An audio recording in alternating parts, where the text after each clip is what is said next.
Assalamu alaikum wa rahmatullahi wa barakatuh, hayyakumullah wa bayyakum, la période de Ramadan approche, walillahi alhamd, énormément de musulmans se préparent pour ce mois de Ramadan. Mais ce mois de Ramadan, on va le vivre avec qui? Avec nos familles, avec nos proches, en sécurité, walillahi alhamd. Et nos frères palestiniens de l'autre côté de la Méditerranée, hein? Comment est-ce qu'ils vont vivre le mois de Ramadan? Est-ce que vous savez, à l'instant où je vous parle, ils essayent d'obtenir un cessez-le-feu pour le mois de Ramadan? Naam. Donc c'est pas pour les jours à venir, c'est pour le mois de Ramadan. Est-ce qu'ils vont l'avoir ou pas? Wallahu a'lam. On demande à Allah subhanahu wa ta'ala qu'il leur facilite ce mois de Ramadan.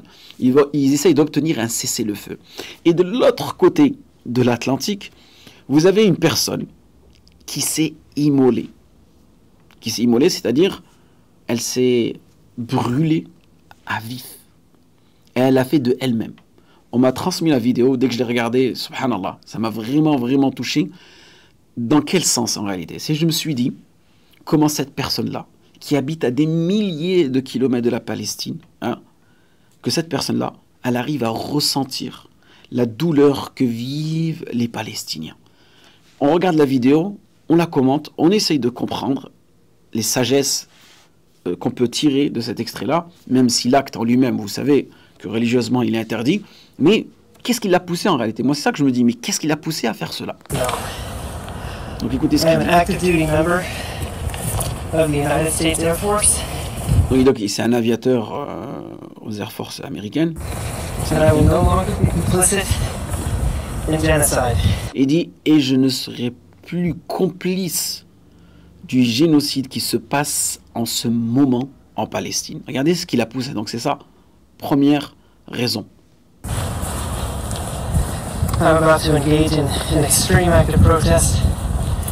Et la deuxième raison qui l'a poussé à faire cela, c'est qu'il veut tout simplement faire un acte de protestation extrême.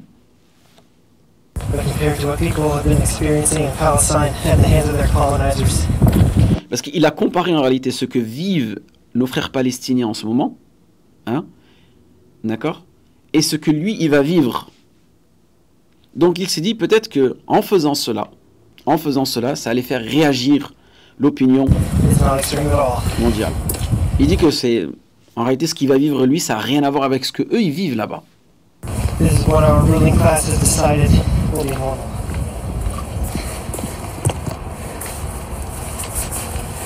Donc là, il a une gourde et il n'y a pas de l'eau dedans.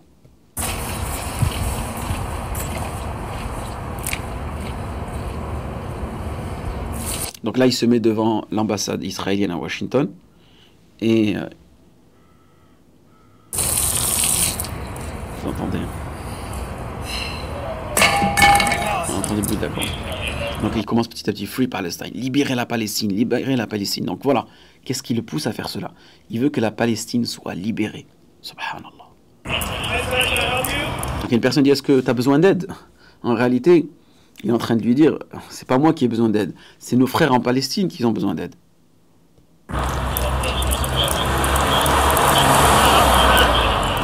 On lui répète ce que tu as besoin. Lui, il est concentré, il est déterminé, subhanallah.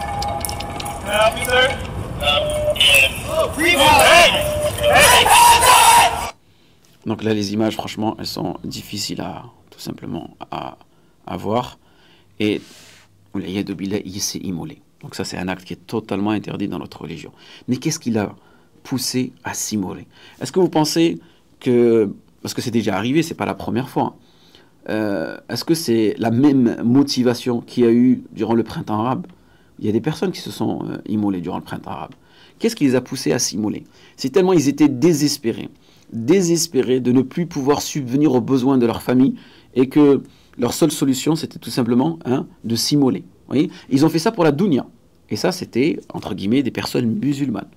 Lui aujourd'hui, ce monsieur, il est, je vous dis, à des milliers de kilomètres de la Palestine. Il n'est pas musulman, il est jeune, il a tout pour lui. Et en plus, il est militaire. Donc en réalité, c'est totalement l'opposé de ce qu'on pourrait penser. On dirait en réalité, cette personne, autant non. Elle cautionne le génocide qui se passe là-bas. Donc c'est pour vous dire que vous avez des personnes qui sont hostiles à l'islam et aux musulmans, et d'autres personnes, elles ne le sont pas. Et qu'il ne faut pas juger tout le monde dans le même sac. Il ne faut pas mettre tout le monde dans le même sac. C'est clair qu'on sait tous que les États-Unis, ils ont plus ou moins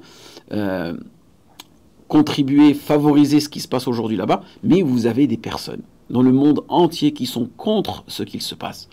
Très bien, toi aujourd'hui, toi ou moi, quelle est notre responsabilité envers nos frères en Palestine? Qu'est-ce que nous avons effectué? Hein? Qu'est-ce que nous avons effectué pour nos frères palestiniens? Des du'as, na'am, alhamdulillah. Le boycott, certains d'entre vous, ils ont essayé, na'am. Et même, vous avez même aujourd'hui des personnes qui arrivent difficilement à boycotter des produits.